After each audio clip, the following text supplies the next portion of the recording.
You did that. Or you sent it.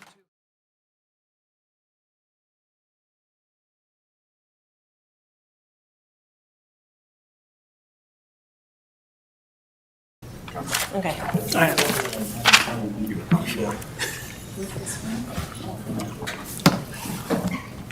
Also, what I sent you,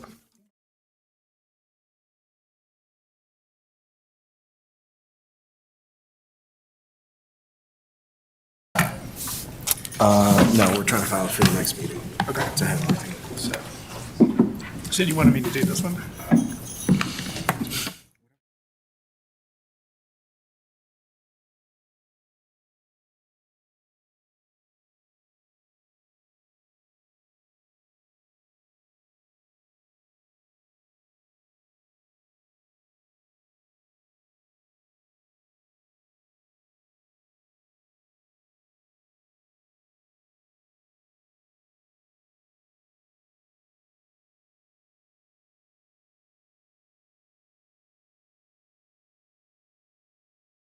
good, there's a plug. But I have to get the crawl under the table. There's power right up here. I think she has to unplug. Oh.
I couldn't figure out how to use this.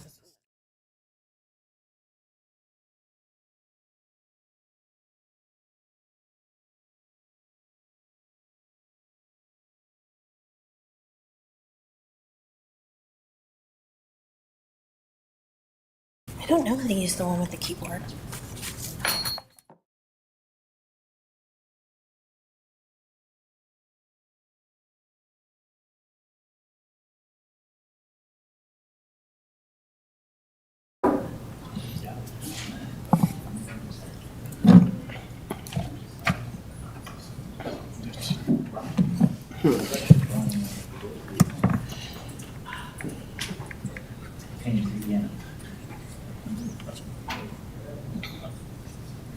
You need your phone to authenticate.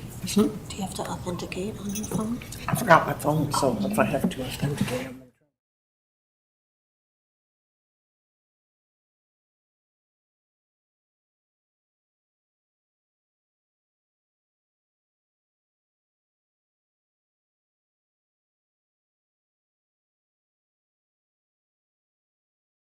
Allegiance to the flag of the United States of America and to the republic for which it stands, one nation, under God, indivisible, with liberty and justice for all. Clerk back. If we could get a roll call, please. Mayor Tapia Vega, Here. Mayor Pro Tem Barnes, Here. Councilor Friedland, Councilor Gallegos, Good evening. Councilor Gianola, Here. and Councilor Jensen. Here. Mayor, we have a quorum. I move to excuse Counselor Friedland and, yes, Counselor Friedland. I second. Great, we have a motion, we have a second. Any further discussion? All those in favor say aye. Aye. Anyone opposed, say no. Anyone opposed, passes unanimously. We will move right into public input. Thank you. For those of you who wish to speak, please fill out a speaker request form there in the back, through that glass door right there. When you come up, please just state your name and address, and you'll have 5 minutes to speak. We'll start with Frank Archuleta.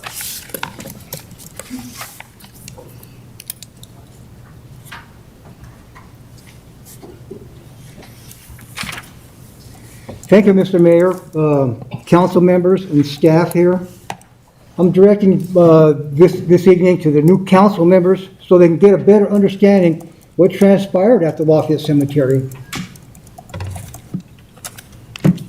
Education and results.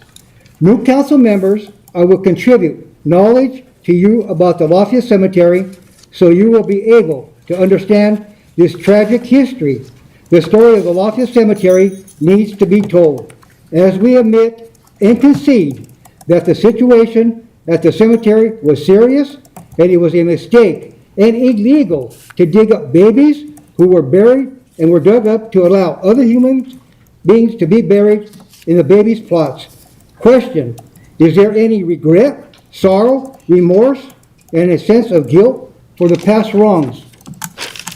Causation and motivation.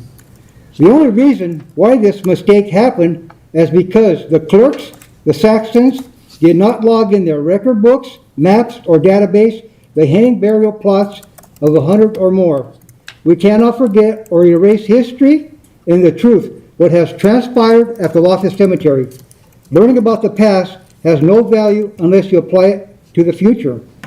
We have made progress, but more work needs to be done for positive results.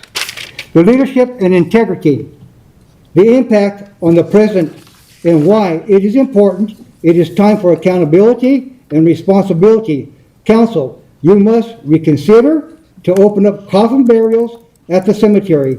You need to do this in order to maintain the public trust. You must have respect, loyalty, and understanding, and why to allow the families who have purchased for years the cemetery burial plots to be able to bury their loved ones in the sacred ground at the Lafayette Cemetery. Do not forget, they paid and they own these burial plots. 150 letters went out, but there could be 300, 400, 500 people still need to be buried at that cemetery. Council, your voice and words matter. You must apply moral, clarity, common sense, and judgment to the critical cemetery issue. With that being said here, folks, I know for a fact for over 70 years what transpired at the cemetery, if they did hit a coffin there, by any chance, they would move over. My cousin was a clerk, Beverly Smith here, for the city of Lafayette here, and she said what they would do, they'd board up to the side so the coffin would slide over and they would bury to the left or to the right side. That's common sense, folks.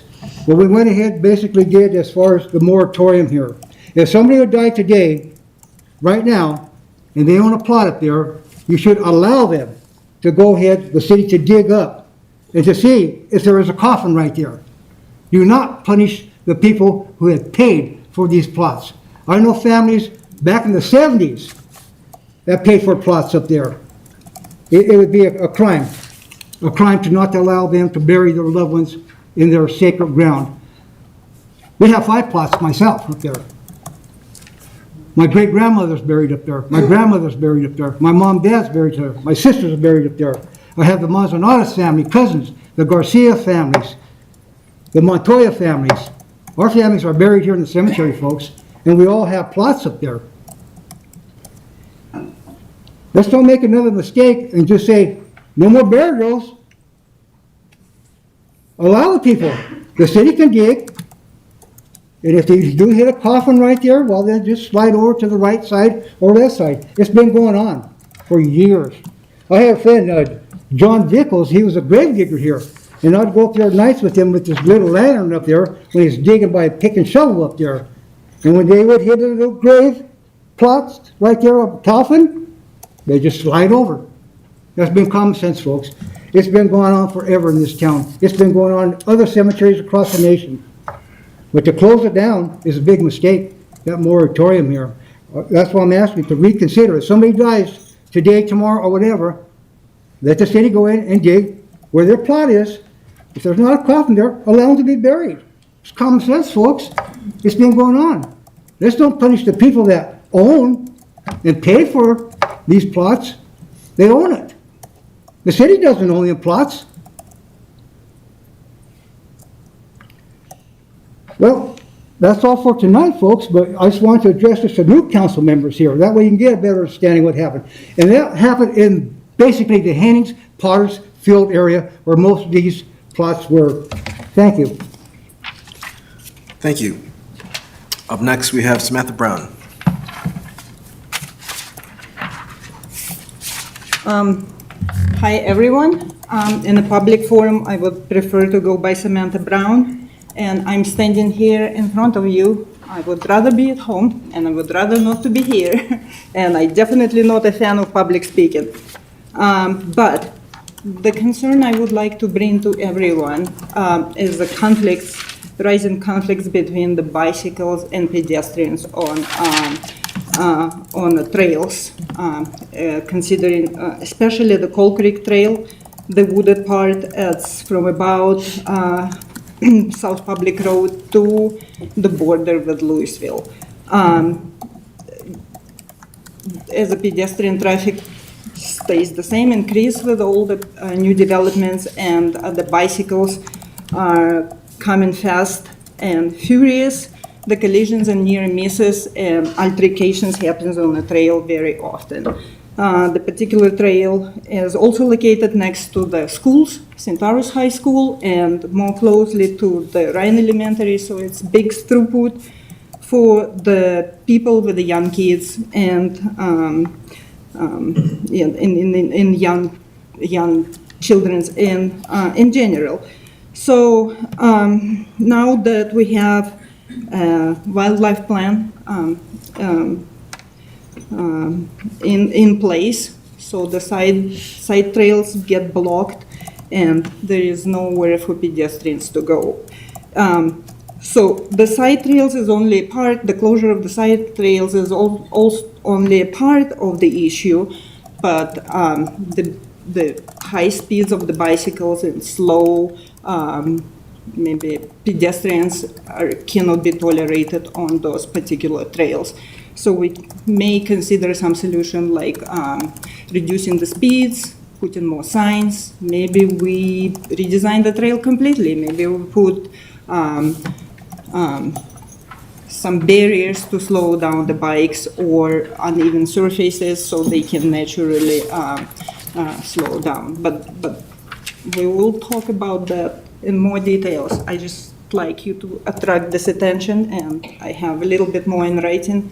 I don't know, some of you might receive it. And yeah, I mean, let's start thinking how we make trail is enjoyable for everyone, and most importantly, safe. Thank you. Thank you. Up next, we have Thomas Glenn.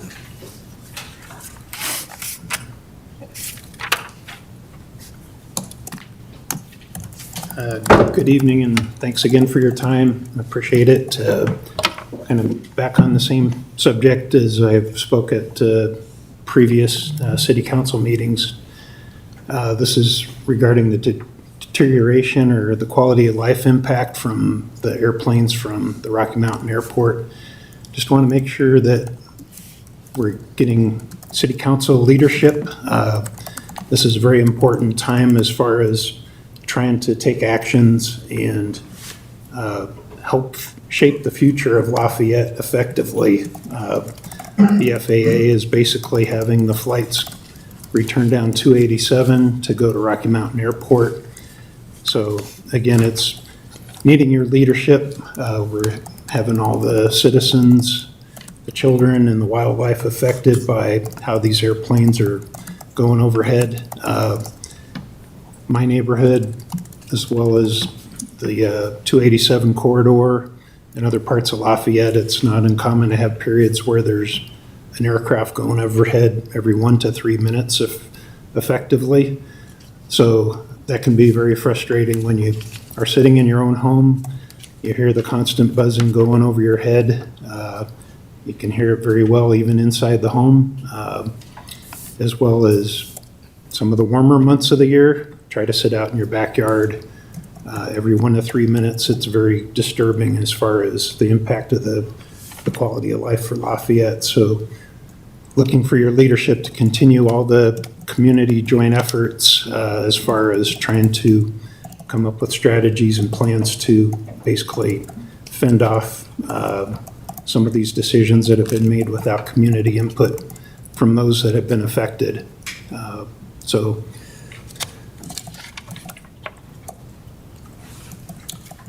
again, the only days of relief basically are windy or cold weather or storm kind of days. It shouldn't be that way. Should be able to have a normal life on a day-to-day basis and not being affected by these aircraft on a constant basis. So that's all I have for now.